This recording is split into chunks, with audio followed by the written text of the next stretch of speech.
we've got our Hull fan who's going to magically appear. Peter, are you there? Hello, Peter. How are you doing? Hi there. Yeah, not bad. Good. Okay. Well, we've had a fantastic start to the season, and then things have started to unravel. Unfortunately, just as Mike signed his contract, have the wheels come off for good, do you think? Yeah, the wheels are well off. There's no doubt about it.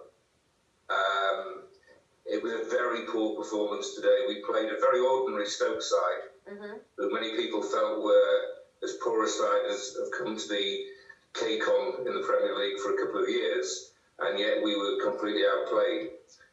There is a lot of work to be done at the club, and I suspect we won't actually start playing well until we get new owners in and a little bit of stability off the pitch at last. Okay, so it looks like this consortium have bought Hull, but as everything with Hull, nothing's that clear. It's still a bit muddy. Do you know anything further?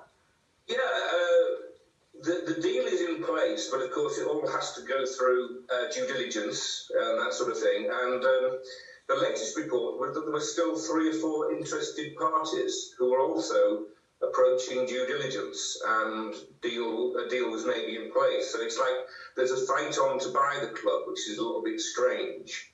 And dare I say it, I think the majority view is our owners are just dithering a little bit, and our current owners are enjoying the attention, and I don't think they have any real interest in the club, so they're quite happy for the focus and attention to be on them for as long as possible. Whereas we just want new owners as quickly as we can. And I think, to be honest, you deserve it by now. Okay, so the game against Hull, I have to say, the game last week against Bournemouth, you spent, I have to say, around about 25 minutes chasing shadows. And today, it looks like the first shot on target only came after 55 minutes. Are you missing goal scoring? I mean, Snodgrass has been a big, strong influence for you. Does he need backup up front? Snodgrass, first point about Snodgrass, that he was injured in the last minute as well, which is a bit of a worry. But the manager played a formation today at the start with just Will Keane up front, which was a strange selection. Hernandez and Diamandi should really have been playing ahead of him and didn't start. He changed things round to a different formation in the second half, but by that time the bird had flown. And, the side lacked spirit today. What we need is a much higher tempo and much more intensity if we're going to sort of compete at this level. That's why it looks so serious. And the normally very loyal Hull crowd, a lot of people don't turn up anyway, so there's a low crowd at the start because they're waiting for new owners because they protested the Alam family.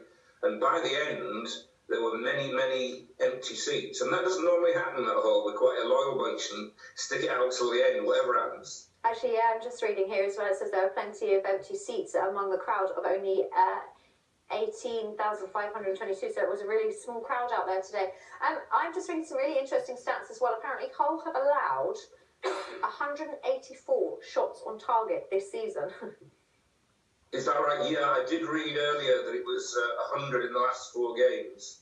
And that perhaps tells a story, doesn't it? I mean, we're not competing as we should. We're giving the ball away too much. We're not holding on to the ball. We're not getting our passing game going at all. There is a lot of work for Mike Phelan to do. And it may be that the delay in appointing him has not worked in his favour at all. I would not be surprised if new owners appointed a new manager.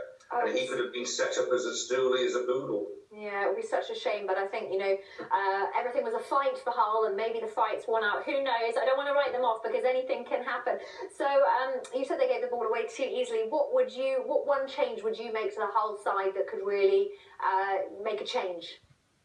Yeah, I mean, first of all, the difficulty is our 2 first-choice fullbacks are both injured. One is out for the season, that's Moses Odebajo.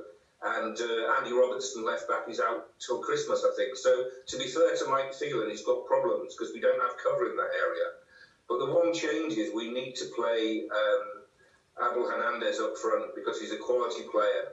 And he doesn't like playing up front on his own, and that's the problem, which is probably why he didn't play today. But he needs to be in the side because he's quality and he's goals.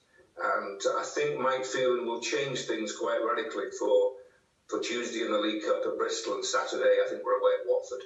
Well, I hope you get an easy win against Bristol. That would be nice to sort of get your confidence back up. So, Peter, let's hope that I get to talk to you next Saturday and find out what's going on with Hull next Saturday. Thank you so much for joining us. Thank you very much. Okay, bye. Bye. It is a shame, isn't it? Because